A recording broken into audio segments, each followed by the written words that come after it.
Hai semuanya, jumpa lagi dengan aku Sisi Yoslitia. Kali ini kita berada di segmen belajar tutorial kisi-kisi soal SKB P3K Tenaga Teknis Kementerian Lingkungan Hidup dan Kehutanan part 5. Seperti apa? Disimak ya. Java Grafis.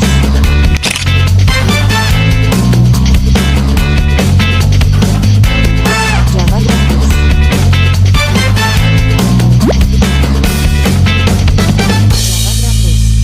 Nomor 1, Peraturan Menteri Lingkungan Hidup dan Kehutanan Republik Indonesia Nomor 9 Tahun 2021 membahas tentang apa? Membahas tentang pengelolaan perhutanan sosial. Nomor 2, Sistem pengelolaan hutan lestari yang dilaksanakan dalam kawasan hutan negara atau hutan hak atau hutan adat yang dilaksanakan oleh masyarakat setempat atau masyarakat hukum adat sebagai pelaku utama untuk meningkatkan kesejahteraannya, keseimbangan lingkungan, dan dinamika sosial budaya dalam bentuk hutan desa, hutan kemasyarakatan, hutan tanaman rakyat, hutan adat, dan kemitraan kehutanan merupakan definisi dari apakah? Jawabannya adalah perhutanan sosial. Nomor 3, apakah definisi dari hutan desa? Jawabannya adalah hutan desa yang selanjutnya disingkat dengan HD adalah kawasan hutan yang belum dibebani izin yang dikelola oleh desa dan dimanfaatkan untuk kesejahteraan desa. Nomor 4, apakah definisi dari hutan kemasyarakatan? Jawabannya adalah hutan kemasyarakatan yang selanjutnya disingkat HKM adalah kawasan hutan yang pemanfaatan utamanya ditujukan untuk memberdayakan masyarakat. Nomor 5, kawasan hutan negara dengan fungsi lindung dan produksi di Provinsi Jawa Tengah, Provinsi Jawa Timur, Provinsi Jawa Barat, dan Provinsi Banten yang pengelolaannya tidak diserahkan kepada badan usaha milik negara bidang kehutanan merupakan definisi dari apakah? Jawabannya adalah kawasan hutan dengan pengelolaan khusus yang selanjutnya disingkat KHDPK. Nomor 6, waktu yang dibutuhkan untuk mencapai instruktur hutan dan fungsi ekosistem yang diinginkan sesuai tujuan pengelolaan merupakan definisi dari apa? Jawabannya adalah jangka benah. Nomor 7, dokumen yang memuat rencana penguatan kelembagaan, rencana pemanfaatan hutan, rencana kerja usaha, dan rencana monitoring dan evaluasi merupakan definisi dari apa? Jawabannya adalah rencana kelola perhutanan sosial yang selanjutnya disingkat RKPS.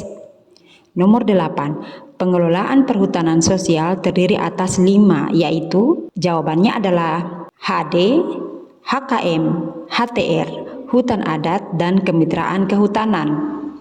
Nomor 9, PAPS meliputi 3 kawasan, yaitu jawabannya adalah A. Kawasan hutan yang dicadangkan untuk perhutanan sosial. B. Kawasan hutan yang sudah dibebani persetujuan pengelolaan perhutanan sosial. C. Area KHDPK untuk kepentingan perhutanan sosial. Nomor 10, akses legal pengelolaan perhutanan sosial diberikan oleh Menteri dalam bentuk persetujuan atau penetapan terdiri atas 4 jenis, yaitu jawabannya adalah A. Persetujuan pengelolaan HD, B. Persetujuan pengelolaan HKM, C. Persetujuan pengelolaan HTR, D. Persetujuan kemitraan kehutanan. Nomor 11, hutan adat mempunyai 3 fungsi pokok. Apakah saja? Jawabannya adalah konservasi, lindung, dan produksi. Nomor 12, apa sajakah yang termasuk dalam kriteria penetapan status hutan adat? Jawabannya adalah berada di dalam wilayah adat. B. Merupakan areal berhutan dengan batas yang jelas dan dikelola sesuai kearifan lokal MHA yang bersangkutan. C. Berasal dari kawasan hutan negara atau di luar kawasan hutan negara.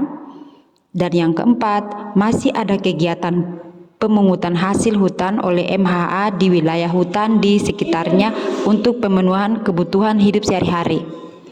Nomor 13, pengelolaan perhutanan sosial dilakukan melalui 5 tahap, yaitu penataan areal dan penyusunan rencana, B. Pengembangan usaha, C. Penanganan konflik tenurial, D. Pendampingan, dan E. Kemitraan lingkungan.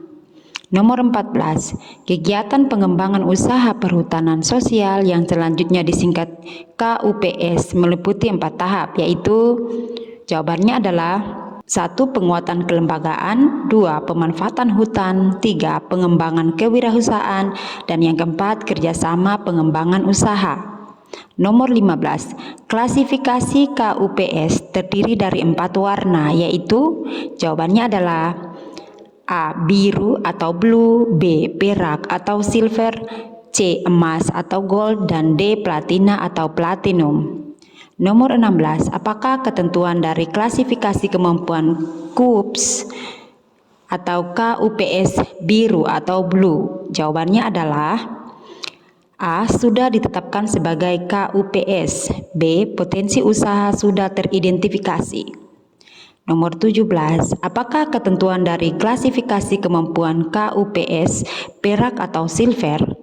Jawabannya adalah A. Sudah memenuhi kriteria KUPS biru atau blue, B. Sudah memiliki RKPS, dan C. Sudah memiliki unit usaha.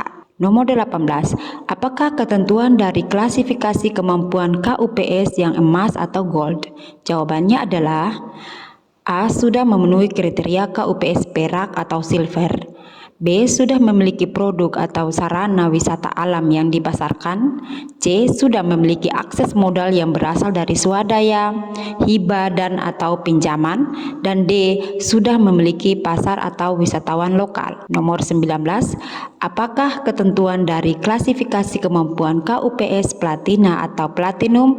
Jawabannya adalah A. Sudah memenuhi kriteria KUPS emas atau gold, B. Sudah memiliki akses modal yang berasal dari swadaya, hibah dan atau pinjaman, C. Sudah memiliki pasar atau wisatawan nasional atau regional internasional. Nomor 20. Pemanfaatan hutan pada hutan lindung pada ruang pemanfaatan meliputi 3 kegiatan, yaitu jawabannya adalah A. Pemanfaatan kawasan, B. Pemanfaatan jasa lingkungan, C. Pemungutan hasil hutan bukan kayu. Nomor 21. Untuk kegiatan pemanfaatan jasa lingkungan meliputi kegiatan, jawabannya adalah A. Pemanfaatan air untuk kebutuhan masyarakat setempat, B. Pemulihan lingkungan berupa rehabilitasi hutan pada areal terbuka, C. Penyerapan dan atau penyimpanan karbon. Nomor 22. Untuk kegiatan pemungutan hasil hutan bukan kayu meliputi kegiatan apa sajakah? Jawabannya adalah madu, getah, buah, biji, jamur, daun, bunga, dan sarang burung walet. Nomor 23. Untuk kegiatan pemanfaatan kawasan hutan meliputi kegiatan apa sajakah? Jawabannya adalah budidaya tanaman obat, tanaman hias, budidaya jamur, budidaya lebah, budidaya hijauan makanan ternak, budidaya buah-buahan dan biji-bijian, budidaya tanaman asiri, budidaya tanaman nira, dan penangkaran satwa liar dan atau rehabilitasi satwa. Nomor 24. Apakah prinsip kemitraan lingkungan yang dilakukan antara pemegang persetujuan pengelolaan perhutanan sosial? Jawabannya adalah kepedulian, kesetaraan, transparansi, tanggung jawab, saling percaya, dan saling menguntungkan. Nah, itu dia yang bisa aku share kali ini. Semoga bermanfaat. Sampai jumpa. Dadah.